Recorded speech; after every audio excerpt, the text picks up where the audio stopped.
Well, hello. Good Good morning. morning. Hi. Uh, I'm Janessa Smith. I'm the Executive Director of the Allendale Area Chamber of Commerce, and joining with me here today for our chamber chat is Dale Buist, the owner of Countryside Greenhouse. And hi, Dale. How you doing today? I'm doing pretty good, actually. And I guess, yes, I do own Countryside, but I'm a lifelong resident of Allendale, and I'm proud of that fact as well. No, that's great. Well, we appreciate you for sure. Thank So, you. I appreciate you taking the time to be on with us today and just spend a couple minutes. You know, a lot of people have taken to Facebook. I know you've been fielding calls, and Yep, a lot of people are sending messages your way of yep, support, or they even just are. asking questions because they're They confused are. about why why can't you implement something with Yep. curbside or We're, online or stuff yep. like that. So We're following the law. We're yeah. not going to violate the law, even if we don't necessarily agree with it. We will not violate the governor's order. That's why. Yeah. So Countryside was scheduled to open in the beginning of April. We're 2 weeks into the month. We have Yep. another 2 weeks to go through Yep. the expanded executive order. So April 30, Yep. hopefully May 1. If with the current limitation, I guess give us an update. What's going on now that you've lost this Well, month? What are you looking yep. at for next month if you're Obviously, allowed to open? there's been a lot of hardship involved in this. There's no doubt. Losing the month of April only represents about 10% of our total sales. So from that aspect, even if we lose all the month of April, that's not devastating to our business personally or to the industry. It does take a toll, though, because we have elected not to continue to plant crops that were meant to be ready later because we don't think we're going to sell the ones that were meant to sell in April. So we're definitely going to be cutting back our production, which didn't cut back a lot of costs because those plants were seeded or propagated. So definitely it's taken a toll on us. We are learning things that I never thought I would ever learn. I didn't know. I put the crop. We got about 16 acres of greenhouse, and it's filled with absolutely beautiful plants. And it's not an inventory you can put on a shelf and sell them next year. They don't sell this year. They will have no value. So I put them into a holding pattern. We literally are growing at 42 degrees. They, Mhm. no one would ever tell you you can grow at 42. I'm amazed and pleased with the quality that's still hung on and staying there. So we can wait till May 1 and open. If we can open May 1, I think we can come through the year yet surviving. And that's all we're looking for. Is I'd like to keep my crew, my My business, business, my my community community, all in all order. in order. Right. Uh, So your entire sales for the year come from those couple of months. yeah, Oh, September, you have, excuse me. Month of May represents 70% of our sales. We lose May, and not just Countryside, but our industry. And we use the term garden centers, but really most of what we're talking about with independent garden centers is really guys just like me. We grow plants, and our market is direct to the public. That's called a garden center, but really it's our market, and we don't have that market right now. We're praying for the month of May because most of us will survive if we can open May 1. There'll be some that can't. I get calls all day long from growers, and they're heartfelt. And you would think we're competitors, and we are, but it's kind of like two distance runners that run a race. You know and share each other's pain. And so it's a lot more camaraderie than you would think you would find between competitors. But we need to get open in May. If we can, we'll be great. Well, I shouldn't say great. We'll make it. And of course, we recognize that there's a reason we're closed. From our perspective, it's hard because I believe there's one other state besides Michigan that claims that right. deems garden centers non-essential. We think they're essential, but we can't argue that fact. If we get legally allowed to open, well, then we'll do our best. If we don't, we're not trying to focus on that. We're trying to focus on we'll make it. I've got a lot of good people. Mm-hmm.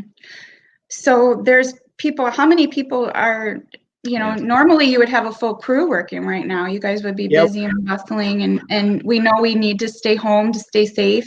Yep. We do. it's hard because there's a lot of people that aren't with a job right now. So I know We've there's been kept, some question. yep, we've kept our core still working. We've got about 35 people that are our core employees, those that carry health insurance and our PTO, and we're running with our core because we're legally allowed to maintain our plants. So we're trimming them, we're taking care of them, we're watering them, we're allowed to take care of them.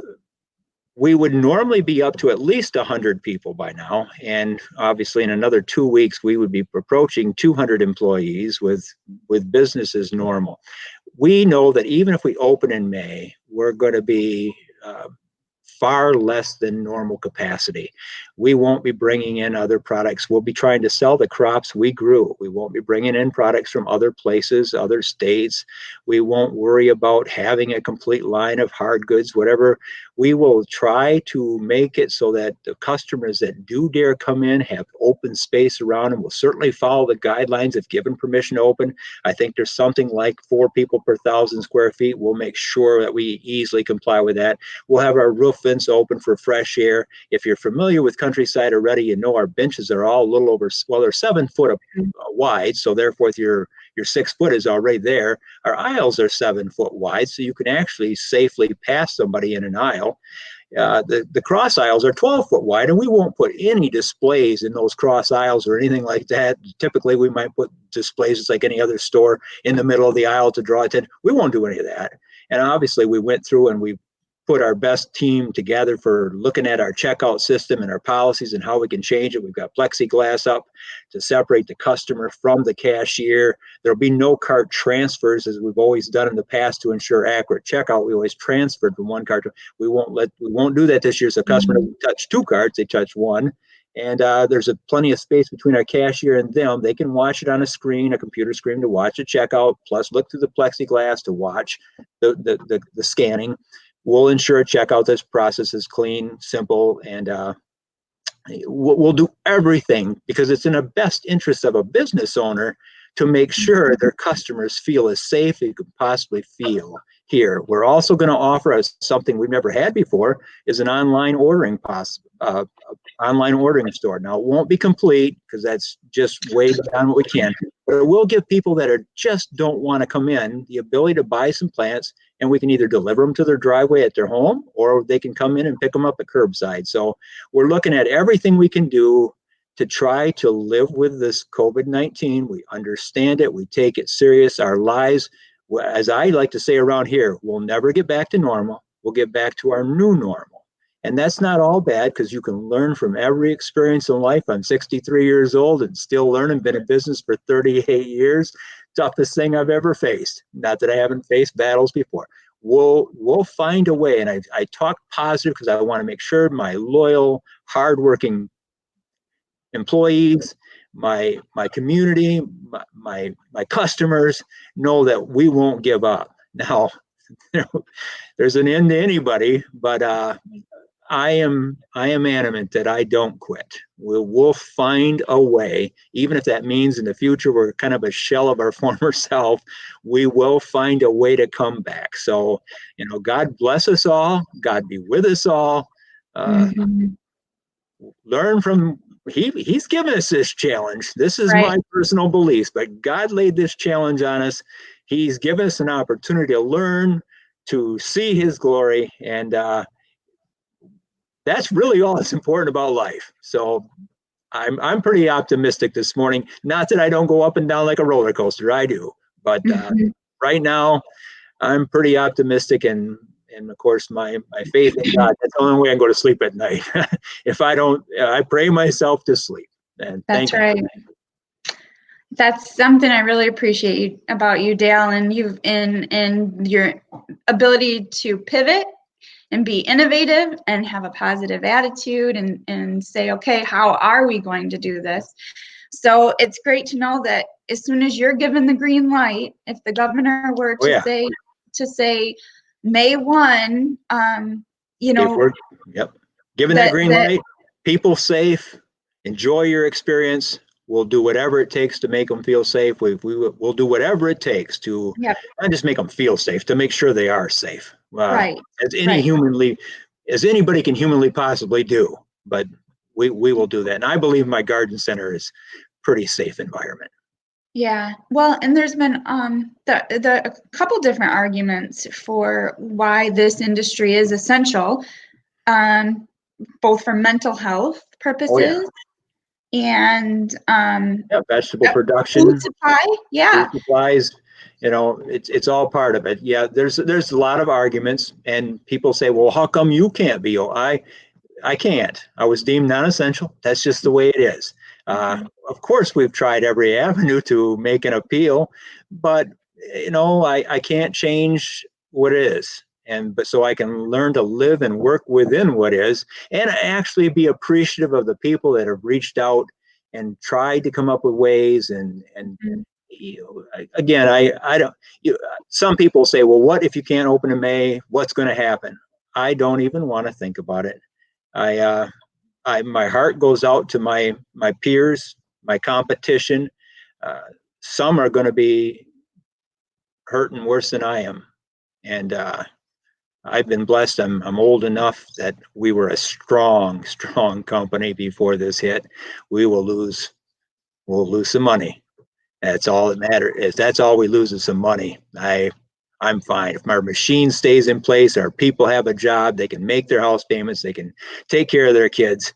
The machine stays in place, we will come back. Uh, Mhm. Losing a little money. It's I know it's easy for people to say, and you can say, well, he says it's easy. It's not easy, but it's not my fault. And so if it was my fault I lost money, then I'd be bothered with myself. But this is not my fault. So I don't even have any internal guilt that I did something wrong. Mhm. It's just a fact of life. Mhm. And I'll go back to God and say this. I've always believed this and said it long before this. Life is a gift from God, and you to celebrate that gift every day of your life. And I will try to do that all the way through this, no matter what happens. That's great, Dale. We had a question come in asking that if you expect that increase in delivery orders, would you be hiring additional delivery personnel? Absolutely. So if you've got some truck driving, straight truck experience, don't hesitate once we're open to stop on by or send in an email or to contact the Countryside Greenhouse and draw your stuff. Because you bet, boy, if we can put more people to work and we can stay busy, we will Mhm. do whatever it takes to get the job done. But also, we love to have to hire more people to get that job done right. That would be a good problem to have, It wouldn't would it? be. That would be. Um, so you've given some great advice in your approach to this as far as a business owner. How would you want to, what else would you tell them? What would you tell your fellow business owners, not just in the greenhouse industry, but in Allendale as a community as we try to work through this together and knowing that not every business is going to make it?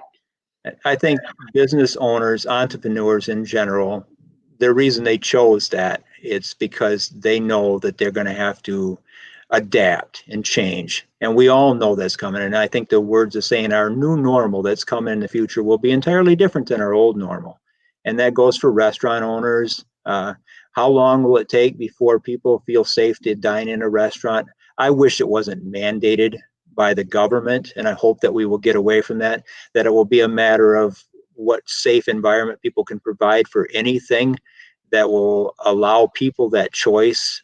But I do understand why they came down as hard as they did on social distancing. And it did teach us all, because if we're mandated all to wear a mask, I don't like it, but I will be happy to put a mask on and wear a mask. And anytime I'm out of the house, I would be happy to do it. I understand it's a 6 foot social distancing. We may never go back to shaking a person's hand or giving them a hug after we haven't seen them for several years. And I miss that, because in the spring of the year, I often see people that I haven't seen for years come into my facility. And of course, they know I'm probably here, so they look for me. So even though I've aged, they are looking for me. I don't usually recognize them, but I will miss that hug. I will miss that handshake. I will miss that closeness. But I also will say, if we can get back to where my grandkids can come over and I can actually watch them play instead of like we're doing right here today, I've had this, and it's better than nothing. But I would really like to watch them play.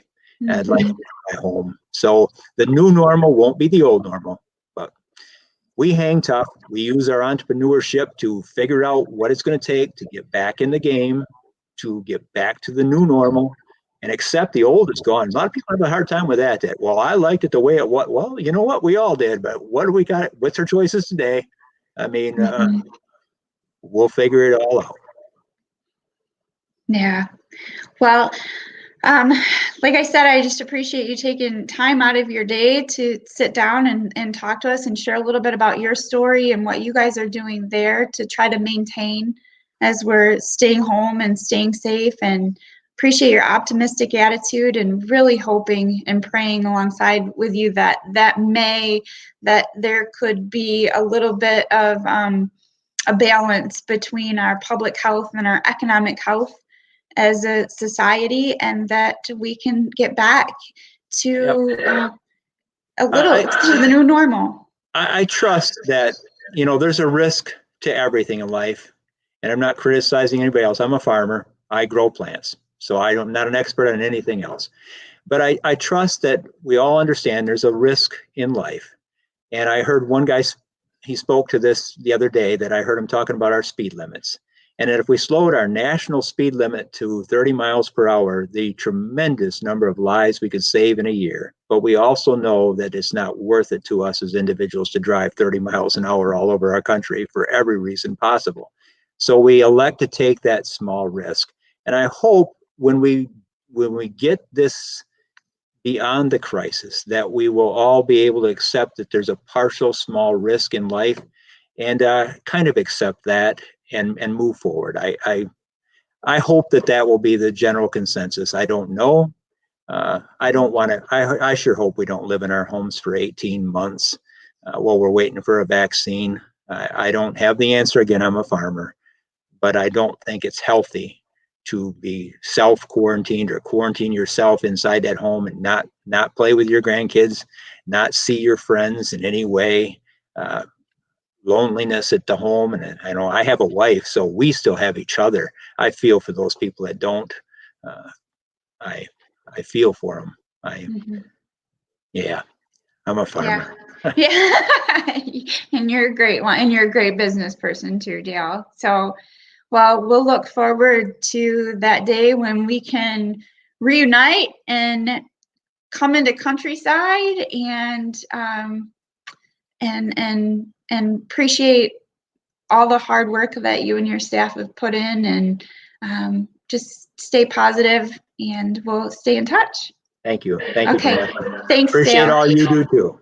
Oh, I appreciate that. Thanks everybody for joining in to our chamber chat today with Dale Buist, the owner of Countryside. And we'll see you next time. Have a great day. Bye. Bye-bye.